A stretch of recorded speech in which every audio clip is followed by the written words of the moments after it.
It is becoming very clear that the issue of global terror is not going to go away. So how do we respond to it?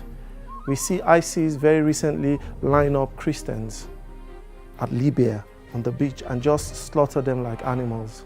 What should the response of a Christian be in the face of such persecution, such attacks? How do other people respond to terror? What are the constructive things that we can do? This is part of what we're going to be exploring on today's show.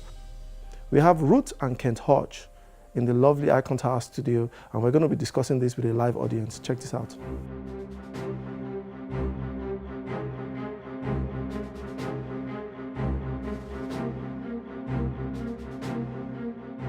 Over the world, there's been everyone talking about global terror, especially because of what happened recently in France.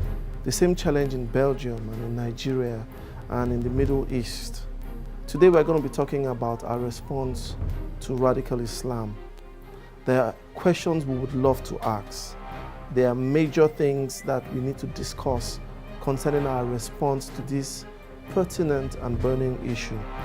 Welcome to Riot, welcome to Radical Impartation of Truth.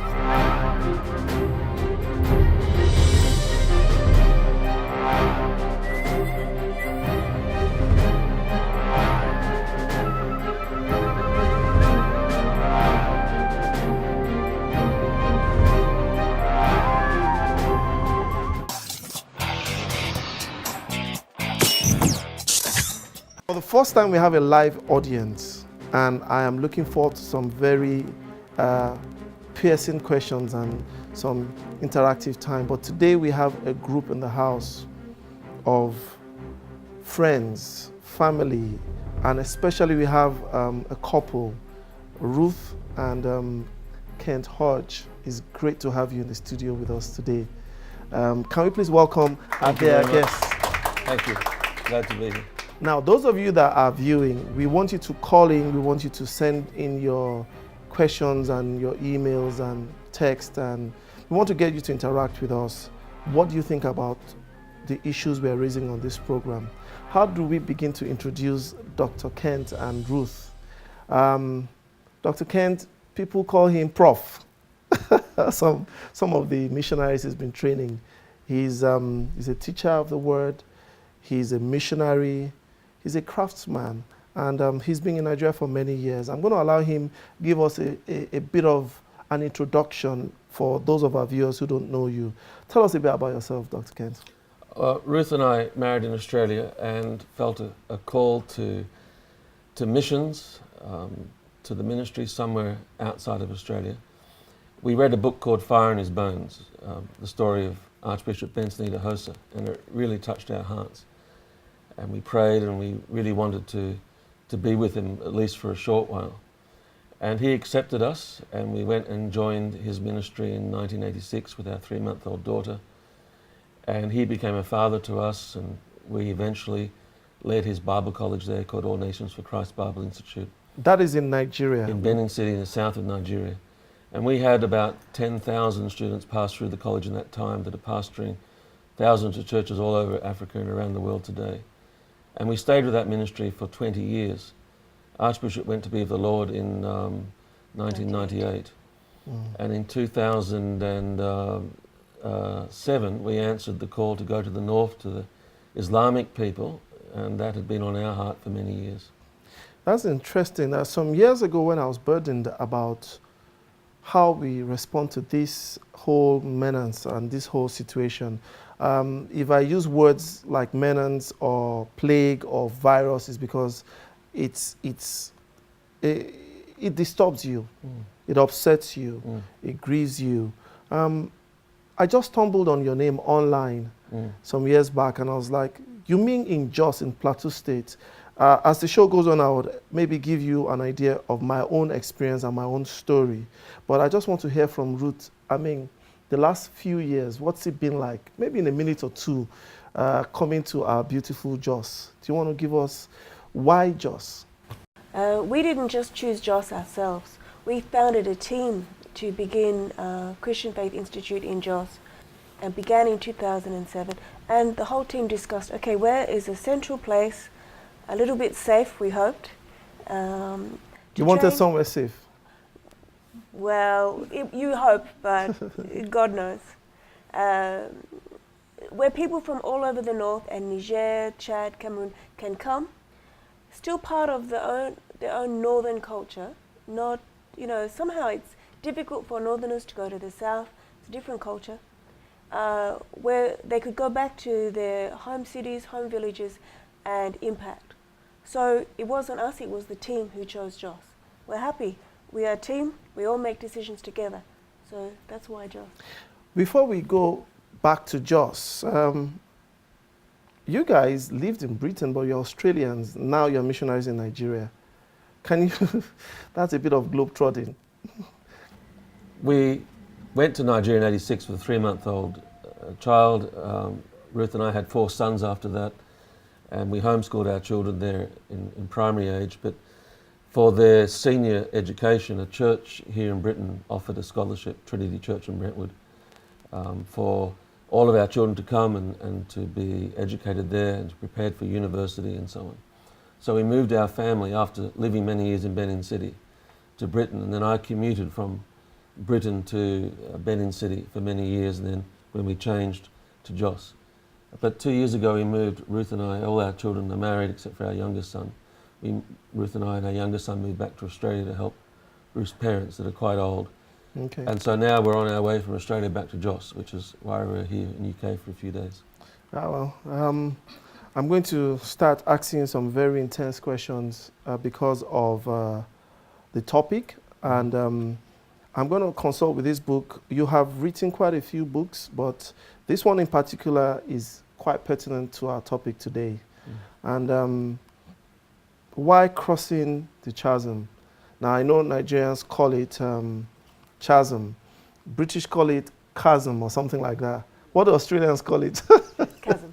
Chasm, yeah. Okay, and some brother in the house is calling it Kazim. Wow. We'll go into the history of how we began to talk about this book, but starting off, I wanted to just, I read some very controversial things here, which I'm going to put you on the spot a bit here. Everyone has been talking about radical Islam, but I don't know whether we can talk about radical Islam without talking about Islam. And here, the fear of Islam was mentioned, and I think there's a healthy fear for radical Islam right now. I don't know whether it's healthy or not, but the fear of Islam among many Christians is based on a lie that Islam is significant. Do you want to throw more light on that? Well, I think our focus is more on Muslim people than it is on Islam. And there are many good apologetics of Islam and so on. And some of them are good, but there are other views on those things as well. But our focus is more on Muslim people. They're people. People like you and I, and have families. And maybe many of them have been caught up in something that's bigger than themselves. They've been born into that. Also our focus is on Jesus in the Gospels in the 1st century. And when the Jews were under occupation by Rome, which was a terrible power occupier, did brutal things to people. And yet Jesus didn't focus on that in his ministry. He focused on the people of God and how we could be a community that's able to bring change. And eventually the church did bring a lot of change to Rome. And it was through a different style of community, different manifestation to what we might expect. How do you describe as people who, and I'm talking about the radical Islamists now, who go about killing innocent people, raping, kidnapping, beheading, they are bloodthirsty. You describe them as people, but my experience in Jos was the people that came to attack us in church did not even appear like normal human beings. They were chanting Allahu Akbar, they were so bloodthirsty, and we are describing them as people. This, for lack of a better description, I say they are like animals who are bloodthirsty and they just want to kill. How can you describe them as people? Well, we've had these throughout history, terrible acts that people have done, empires have done, for all sorts of terrible reasons. And And I think we just have to focus on how Jesus handled this, again, going back to the Gospels and what he did. And he showed the love of God to these same sorts of people by giving his life on the cross and showing something, giving them a glimpse of the kingdom of God. It takes the Holy Spirit really to do that in someone's life. But at least through the role model, through what Jesus did. My own personal experience was that they came and they attacked us in church. Before then, we used to say, like some people say here in Britain, that it will never happen. Britain can never become an Islamic nation, blah, blah, blah. I used to argue about all of that, that Jos was a very peaceful place. I moved to Jos in 1987, and I lived peacefully in Jos North. All my landlords were Muslims, and we related well. But when there was the slightest, maybe the Danish cartoons or some kind of thing on a global scene that had to do with Muslims, we noticed that the first place they attacked was the churches. And not only was the church I pastored attacked, every other church in the area suffered attacks. And from then, the bloodshed, the scale of the bloodshed increased. And after a while, we realized that if we don't defend ourselves, they are going to wipe out everybody. I remember clearly when the planes flew into the Twin Tower in the States. I had a rifle. I was holding a rifle because we had been under attack for 2 days. And two things happen when you come under attack. It's either you get angry or you get scared. I got angry, you know. But what I found out is that that anger fuels a defense mechanism in you. But when the church that I pastored was attacked and they set the place on fire and we put off the fire, I now led a group of young people. I remember there were more women than there were guys there. We had about 6 guns, you know, and we were going to march to the mosque on the same road and burn down the mosque because they attacked us. Just as we stepped out of the church, the Spirit of God spoke to me and asked me that, yeah, they set your church on fire. Now you're going to go and burn their mosque. If you burn down their mosque because they burned down your church, what is the difference between you and them? Now that's where my crisis began. And there are people in the audience, there are people watching who are saying, do we defend ourselves? Do we fight back? What is the response to those who are coming after you? I'm not going to watch and let them kill my children. What is the practical response in such a situation? Well, I would think, first of all, there has to be a preemptive action before we get to that stage. For example, we're building now or we've already built an apartment block on our permanent site outside of Jos, and it's right between the indigenous Borom people, I think they're called, and that are in some ways Christian, and then on the other side we have the House of Fulani people. And we've had terrible attacks going on in the community. Thousands of people have been killed over the last recent years. But what we did is, when we built our apartment there, is we reached out to the Islamic community, made relationships with them, that's what Crossing the Chasm is about. So you're doing preemptive actions into the community to make those relationships. Because you see, these people have needs. There's a lot of poverty there. There's no education. The youth have nothing to do. And so there's what somebody called it is preemptive love. I would get to preemptive love. You've not answered my question, so I would rephrase it again. If they come after my family and they attack my home and my land, as a Christian, what should I do? Well, I think the first thing to do is to pray. I think that we really need to rely on the Lord before we do anything, because otherwise we're in the flesh and it's not going to work anyway. We can take all the practical steps that we think are wise and they can backfire on us, because this is what we're talking about is hypothetically, but in real life things don't happen the way we think. Oh yes. And so what we might think is the best practical thing to do might work against us. Yeah. And we've got to realise that the people coming to attack us are people too. And we know people like that have been saved and now have eternal life. There's someone I met through another mission organization, and I found out you actually work together. And when I told him the story of my attack, or how we suffered attack, and we're going to go and attack a mosque, and he's been working, I think, 16 years, Danzigi, Danzagi, Yeah, how many years? Danzigi. Yeah, about 16 years at least, maybe more. And he said he was from a Muslim background, like some of our viewers are, and like one or two from the audience here are. He said, what if you had gone out with your gun and you shot down some Muslims? And what if I was one of those Muslims? Because now I'm a missionary. Now I work with other people. And he says the solution to violence and to terror is not more violence. And we are going to deal with that. We're going to talk about that tonight. Yeah. If you've been watching and you want to engage with this topic, I know there are people out there that are hurting. There are people out there that are afraid. There are people out there that are concerned. Give us a call. Email us. But we're going to take a break. And on the other side of this, we're going to ask some of these questions and probably hear some inspiring stories. The next video you're going to watch talks about how, as a Christian, you are meant to be the light.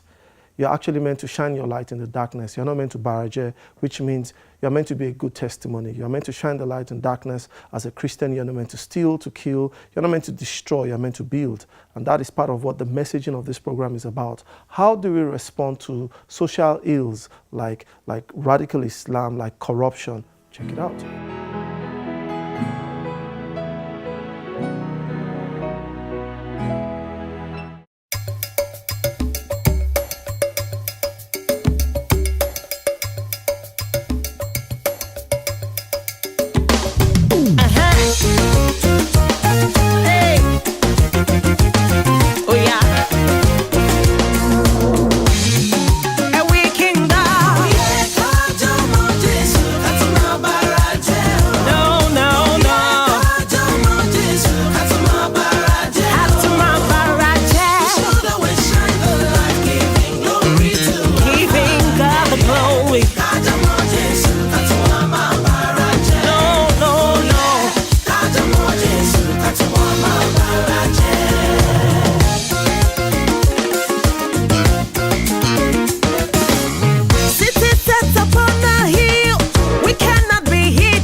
Problem you dey blame us on the coast. When now your fault gone this. Problem you dey blame enemies. When now your fault gone this.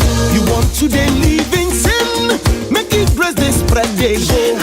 You want to dey take money, and you know what to die. It can't be like say God no get power. It can't be like say God no get power. It can't be like say God no get power for your life, for my life. Oh yeah, kaja montes, katuma mabaraje. Oh yeah, kaja montes, katuma mabaraje. Oh yeah, kaja montes, katuma mabaraje. Oh yeah, rara, kaja montes, katuma mabaraje. Now.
bàjẹ́. There's something more violent than terror, and that is love. Love is more violent than terror. I've been in Nigeria recently, and there have been a lot of disturbing things that have been happening. And we've gotten tired of just talking about it. We've talked and talked about making a difference. Now it's time to actually do something practical to make a difference. And that is why we started what is called the Love Back Initiative. Love Back is creative defiance expressed in practical terms. Every one of us can make a difference one way or another. This is a call to selfless service and nation building. Now let's take steps that will help us make a difference in the lives of people that have suffered different ways, victims of terror. Let us love back and let us build back.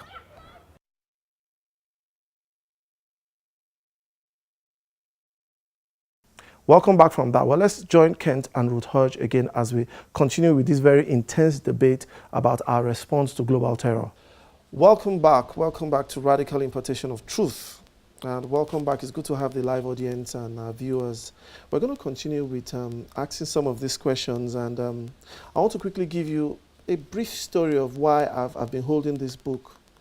You know, Dr. Kent Hodge gave me this book to read because a mutual friend of ours was killed recently, just last year. And now, when I heard about the story, it wasn't a story, I was in the country and I got a call and I just found out that Emmanuel Razak had just been shot dead. Now, Emmanuel Razak is the provost of the school that you guys run, the Bible school and the mission organization. And I was very angry. I was vexed, I was disturbed because I felt that he was playing a major role. I just felt agitated. So I jumped in the car and drove like a madman to see you in the hotel. They had come, I mean, you can give us a brief overview of what happened that day, but here's my story. I rushed to see them in the hotel to commiserate with them and say, you know what, and grieve with them, but you were telling me about forgiveness. You were like, well, we have to forgive them and we have to, and I didn't even know when I said, do you know, you must be crazy. Something must be wrong for you to be talking about forgiveness when your friend of how many years has just been shot dead. And he shared with me that day about loving your enemy and just understanding the pains people are going through, and that Razak would have loved to reach out to these same people and forgive them. I struggled with that. I really struggled with that. And I said, do you have anything you've written along those lines that talk about loving your enemy, especially the Muslim? Because as far as I was concerned, any Muslim trying to shoot me and my family is my enemy, whether he's militant or not militant, you know, and I just struggled with it. Can you give us a bit of, first, tell us what happened to you that day and then explain why you shared that story or that. Well, Razak is a Muslim convert, as his name suggests. And we've known him for, I don't know, about 25 years. We worked together very closely, and he was a son. And a brother. To begin with, he grew up, became a brother and a co-minister in the gospel, and we were very close. We always did everything together. That day, he picked me up from the airport in Abuja to drive me to Jos, along with a doctor from Australia who had joined us in Abuja, first time in Nigeria for him, another of our staff from Jos. And so the four of us were going together as we normally do, 8:30 in the morning, outside of Abuja, moving towards Jos.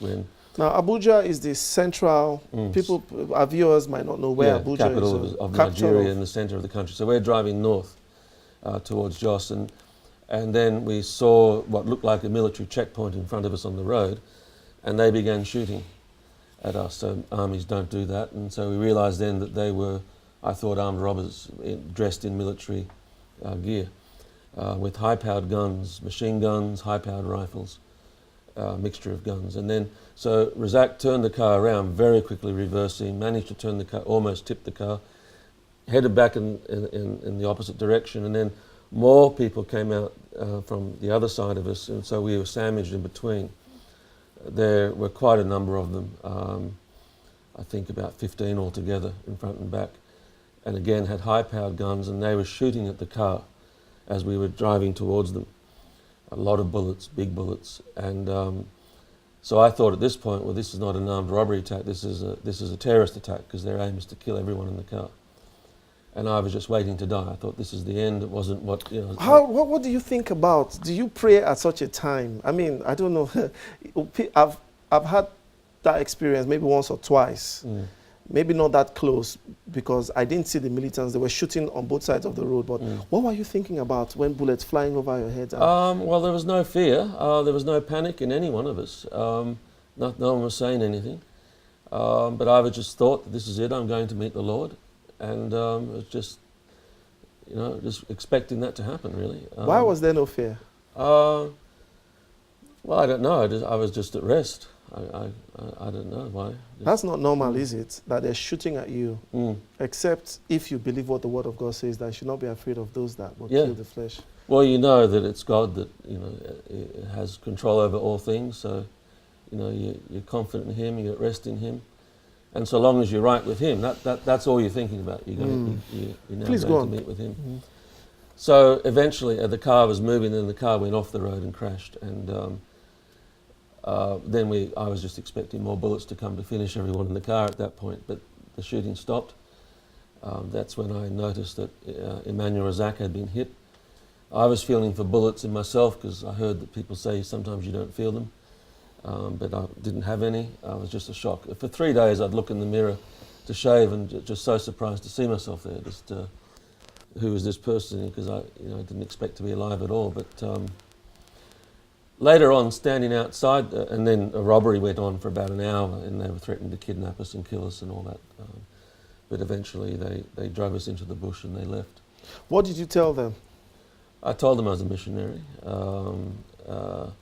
They just kept wanting money. I said, I don't carry money. And I just helped them look through everything, that's all. And they said, we're going to kill you if you don't give money. And I said, well, I don't have any. So, I mean, I was not afraid of them at all. If anything, I felt for these people, I think.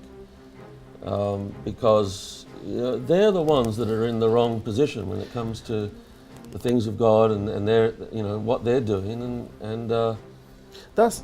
You felt for the people who just shot your colleague and they're about to kill you, and you feel for them. What do you feel for them? Well, I think that would have been Razak's response too, because he loved people himself. And that's how he responded. We always talked about forgiveness. What do you think about some of the issues that have been raised on today's program? How do you feel when you see some of these things, like the recent thing with ISIS and other killings in other areas, in the Middle East, in Nigeria, the kidnapping of innocent girls, and what are your thoughts on some of these very disturbing trends and issues? Well, email us, give us a call, send a text. Let's know your thoughts. We're going to continue next week. See you, same channel, same time. God bless.